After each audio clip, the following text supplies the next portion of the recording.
सभी भक्तों को जय श्री श्याम। सभी भक्तों के मन में एक प्रश्न है कि श्याम बाबा कौन है और इनकी पूजा क्यों की जाती है, इनकी पूजा किस प्रकार करनी चाहिए। तो मैं श्री श्याम बाबा का सेवक शिवा शर्मा आपको इसके बारे में बताऊंगा। श्याम बाबा, ये जो पांडव पुत्र भीम हुए थे, उनका विवाह हिडिंबा के साथ हुआ। हिडिंबा से एक पुत्र प्राप्त हुए, उनका नाम था घटोत्कच। घटोत्कच की पत्नी थी मोरवी। मोरवी के पुत्र हुए बर्बरीक। बर्बरीक जो थे वो पांडव के वंशज थे। बर्बरीक को वरदान था कि वो 3 बाणों में पूरी सृष्टि का संहार कर सकते हैं। 3 बाणों में पूरी सृष्टि का संहार कर सकते हैं। तो उनकी माता जी ने यह सिखाया था कि बेटा, जब कोई हारे तो तुम उसका सहारा बनना। कमजोर जो हो, जो निर्बल हो, उसकी मदद करना, उसका सहारा बनना। तो एक दिन महाभारत का युद्ध चल रहा था। इधर पांडवों और कौरवों के बीच भीषण युद्ध चल रहा था। बर्बरीक वहां जाने लगे। बर्बरीक को यह नहीं पता था कि जो भीम है वो उनके दादाजी हैं। बर्बरीक युद्ध क्षेत्र की ओर उनका रुख हुआ तो श्री कृष्ण भगवान ने देखा कि बर्बरीक आ रहे हैं। कृष्ण भगवान ने कहा कि बर्बरीक, तुम कहाँ जा रहे हो। बर्बरीक बोले कि मेरी माँ ने कहा है जो हारे उसका सहारा बनना। तो कृष्ण भगवान को यह पता था कि पांडव ही जीतेंगे, क्योंकि पांडव के साथ में स्वयं कृष्ण भगवान लड़ रहे थे। उनको यह भी पता था अगर बर्बरीक ने 3 बाण चला दिए तो पूरी सृष्टि का संहार भी हो जाएगा। तो उन्होंने एक परीक्षण करने के लिए कहा, बर्बरीक ये बताओ, क्या तुम इस पेड़ के सभी पत्तों को भेज सकते हो? क्या तुम इस पेड़ के सभी पत्तों को भेज सकते हो? तो भगवान कृष्ण ने एक पत्ता अपने हाथ में छुपा लिया और एक पत्ता पैर के नीचे छुपा लिया। बर्बरीक ने कहा, हाँ बिल्कुल मैं भेज सकता हूँ, क्योंकि मुझे वरदान है कि मैं इन 3 बाणों से पूरी सृष्टि का संहार कर सकता हूँ। तो कहा ठीक है, मैं देखना चाहता हूँ। उन्होंने एक बाण चलाया, पेड़ के सभी पत्ते भिग गए। तो जब जो पत्ता पैर के नीचे था वहां पर बाण आके घूमने लगा। तो कहा, वासुदेव आप पैर हटा लें, अन्यथा आपका पैर भी छिद जाएगा। तो कृष्ण भगवान समझ गए, निश्चय ही अगर यह युद्ध क्षेत्र में पहुंच गया तो संहार कर देगा, पांडवों को संहार कर देगा, उनका पूरा विनाश कर देगा। तो उनको रोकने के लिए उन्होंने कहा, बर्बरीक बहुत ही दानी थे। उन्होंने कहा कि बर्बरीक, मैं तुमसे कुछ दान चाहता हूं, क्या तुम दे पाओगे? बर्बरीक अत्यंत दानी था। उसने क्या सोचा कि क्या चाहते हैं। उन्होंने कहा, हाँ तथास्तु, मैं दे दूंगा, जो आप मांगोगे मैं दान दे दूंगा। आप तो वासुदेव हैं, क्या चाहते हो बताओ, क्या चाहिए? तो पांडवों को, जो वासुदेव जी थे, उन्होंने बर्बरीक से उसका शीश मांग लिया। तो जो बर्बरीक था अपना शीश उसने काट के दे दिया। कहा कि शीश तो मैंने आपको दे दिया है, लेकिन मैं पूरा युद्ध देखना चाहता हूं। आप युद्ध क्षेत्र में मुझे ले जाकर के मुझे युद्ध का दृश्य दिखा दीजिए। कृष्ण भगवान ने कहा, ठीक है, मैं यह इच्छा जरूर पूरा करूंगा। तुमने ये अपना शीश का दान दिया, आज से तुम बर्बरीक नाम से नहीं जाने जाओगे, आज से तुम मेरे नाम से जाने जाओगे और तुम हमेशा हर घर में पूजे जाओगे। इसी वजह से जो खाटू श्याम है, उन्हीं का नाम खाटू श्याम, बर्बरीक का नाम ही खाटू श्याम पड़ गया। और जो शीश दान था, जो अब उस शीश की ही पूजा की जाती है हर जगह, और ये माना जाता है। और बर्बरीक ने यह भी कहा था कि कलयुग में मेरी प्रतिष्ठा होगी। श्री कृष्ण भगवान के आशीर्वाद से बर्बरीक ने कलिकाल में, जो बाबा कृष्ण भगवान की महिमा से बर्बरीक का पूरा वर्चस्व प्रारंभ हुआ। घर घर में श्री खाटू नाम से जाने लगे। घर में इनकी पूजा करनी चाहिए। और ये हारे के सहारे हैं।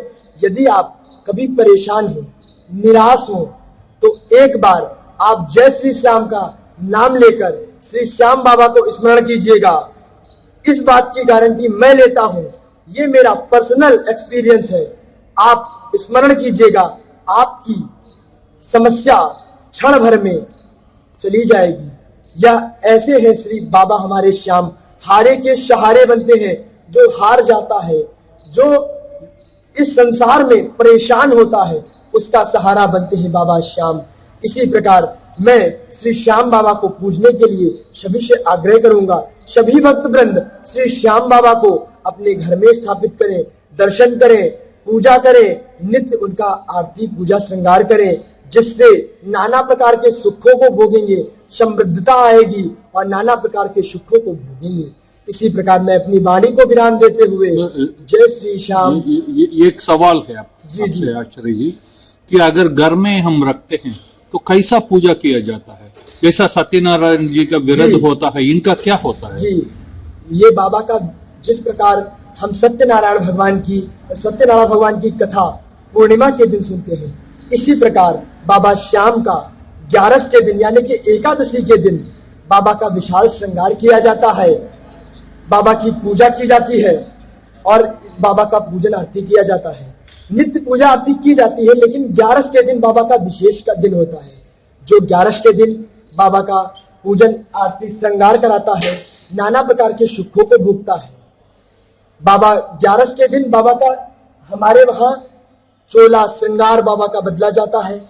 और यहाँ श्याम बाबा की एक विशेषता है, श्याम बाबा का जो प्रति अमावस्या को श्याम बाबा के जो मस्तक पे चंदन लगाया जाता है उसको उतार दिया जाता है। अमावस्या को वो चंदन उतारा जाता है और ठीक 5 दिन बाद पंचमी को पुनः यह केसर और अष्ट चंदनों को मिला करके हाथों से घिसा जाता है। उस चंदन को केसर इत्यादि सामग्री, गुलाब जल, केसर, अष्ट चंदन की लकड़ियों को घिसकर उस चंदन को बाबा श्याम को चांदी के सिलाइयों के माध्यम से मस्तक पे लगाया जाता है। इसी प्रकार बाबा का प्रति अमावस्या को श्रृंगार होता है और चंदन उतारा जाता है और प्रति पंचमी को बाबा का पुनः चंदन लगाया जाता है। और जैसा कहानी भी बोलते हैं क्या, ये 11वें दिन इसका कहानी बोलते हैं, लोगों को भी बुलाते हैं कि मैं देखता हूँ बहुत सारे लोग झंडा लेके जाते हैं। जी, बाबा का श्रृंगार किया जाता है।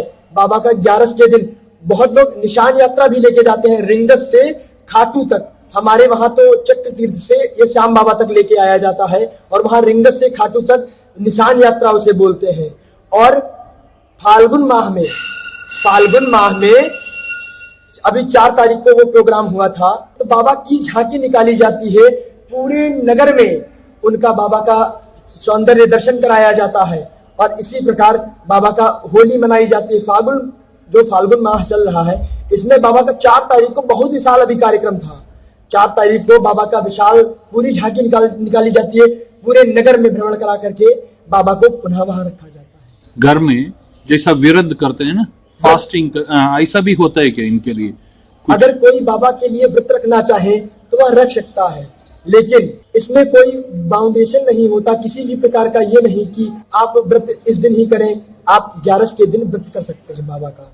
और पूर्णिमा के दिन जैसे सत्यनारायण भगवान का व्रत रहा जाता है और कथा श्रवण करी जाती है, उसी प्रकार 11 के दिन बाबा का कथा श्रवण कीजिए। बाबा की जो कथा होती है ये कथा श्रवण करें और बाबा घी दूध मतलब जो भी आपके पास सामग्री है, बाबा का घी चूरमा होता है, चूरमा बनाया जाता है, चूरमा और लड्डू भोग प्रसादी लगा करके 11 के दिन बाबा का श्रृंगार करके व्रत रहकर पूजा आरती की जाती है। और इसका जरा सा व्याख्यान करें तो ये जो लिखा है काटू में, हारे हुए का सहारा, काटू श्याम हमारा, उसके बारे में 1-2 लाइन बोल सकेंगे? जी, मैं बिल्कुल बताऊंगा।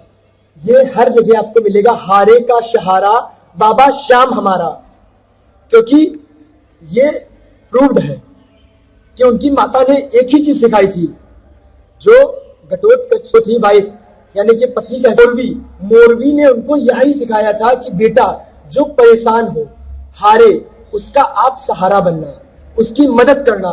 तो ये प्रथा तब से आप समझिए द्वापर युग से चली आ रही निरंतर यह प्रथा है। जो हमारे बर्बरीक जी हैं, जिनको हम खाटू श्याम नाम से संबोधित करते हैं, इनका नाम लेते हैं, वो द्वापर युग से इसी प्रकार लोगों की निरंतर जो हारता है, जो असहाय होता है, उसकी मदद करते चले आ रहे हैं। मैं ये नहीं कहता, मैं सभी भक्तों को यह आग्रह करता हूं, यदि आप किसी दिन परेशान हैं, किसी भी दिन आप परेशान होते हैं, तो आप बाबा श्याम को एक बार स्मरण कीजिए। और अगर आपको प्रतिफल ना दिखे तो हमसे कहिएगा, आपको निश्चय ही प्रतिफल उसका आपको मिलेगा। जब आप परेशान हो, जब आप शांत होकर के बाबा श्याम का स्मरण करें। वो कहते नहीं, एक ग्लास ले लीजिए, आप ग्लास समझते ना, आप एक कांच का गिलास ले लीजिए, उसमें पानी भर दीजिए और उसमें 1 चम्मच मिट्टी ले लीजिए, उसको चला दीजिए, तो क्या होगा, वो मिक्स हो जाएगा, यानी कि जो उसका मिश्रण होगा पूरी तरीके से घुल जाएगा। तो ये इसी प्रकार हमारी समस्याएं होती हैं। यदि आप परेशान हो, जिस दिन आप परेशान हो, उस दिन उस ग्लास को आप एक दिन उसको ऐसे रख दीजिए, ग्लास को चलाकर रख दीजिए। रख देंगे तो आप क्या देखेंगे, थोड़ी देर बाद उसकी जो गंदगी है वो नीचे बैठ जाती है। इसी प्रकार अगर आप परेशान होंगे, आप शांत रहकर बाबा श्याम को स्मरण करेंगे, मैं 101% गारंटी देता हूं उसका आपको निश्चय ही निवारण मिलेगा। मैं आपको आश्वासन देता हूं उसका निवारण मिलेगा। आप बाबा श्याम को जरूर स्मरण करें, जरूर। आप शांत रहकर आप अपने मन को अपने काबू में करें, अपने विचारों को शांत करें, निश्चय ही निर्णय निकलेगा। और कुछ कोई स्पेसिफिक मंत्र बोलते हैं लोग, क्या करते हैं? बाबा का एक ही मंत्र है, एक ही पूरे विश्व में विख्यात है, हारे का सहारा बाबा श्याम हमारा। मैं बार बार कहता हूं, हारे का सहारा बाबा श्याम हमारा। हमारा, मैं ये नहीं कहता हूं हारे का सहारा बाबा श्याम मेरा, मैं ये नहीं कहता हूं। क्यों नहीं कहता हूं? क्योंकि हारे का सहारा बाबा श्याम हमारा, हम सब का बाबा श्याम। मैं प्रणाम करूं, आप सभी प्रणाम करें, नित्य पूजा करें, इनका दर्शन करें, प्रसादी ग्रहण करें और बाबा का निरंतर नाम लेते रहें। आप यदि दिन में अगर एक बार बाबा श्याम का स्मरण कर लेते हैं और कहते हैं हारे का सहारा बाबा श्याम हमारा, तो बाबा श्याम आपका, बिल्कुल बाबा श्याम आपका।